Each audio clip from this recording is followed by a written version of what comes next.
Hello everyone, সবাই কেমন আছো? আমি খুব ভালো আছি। তো আজ ক্যাটাইয়ের ওপরে লোটাস ক্রিয়েট করব আর তোমাদের সাথে শেয়ার করব। ভিডিওটা লাস্ট পর্যন্ত দেখতে থাকো। তো ফার্স্টে ইউজ করেছি মিল্কি হোয়াইট আর তারপরেই সিলভার কালারের একটা ক্যাটাই ইউজ করছি।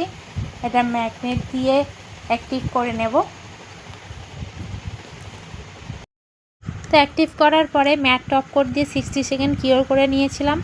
তারপর ওয়াফার দিয়ে বাফ করে নিয়েছিলাম যাতে ক্রোম পাউডারগুলো চারিদিকে ছড়িয়ে না যায়, খুব সুন্দর একটা ফিনিশিং আসে। তো তারপর নিয়ে নিলাম ব্ল্যাক জেল পলিশ আর ব্রাশ।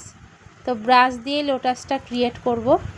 ফার্স্টে লোটাসের লিভসগুলো ক্রিয়েট করে নিলাম, তারপর লোটাসটা ক্রিয়েট করছি। তো তোমরা দেখতেই পাচ্ছ প্রায় হয়ে এসছে।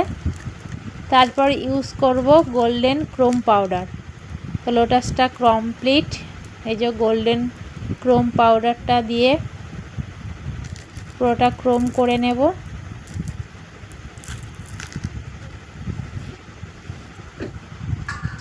তো তারপর এক্সট্রা ক্রোম পাউডারগুলোকে পাপি ব্রাশের সাহায্যে ঝেড়ে ফেলে দিলাম। আর এদিকে নিয়ে নিলাম ক্যাটাই পলিশ পিঙ্ক কালারে।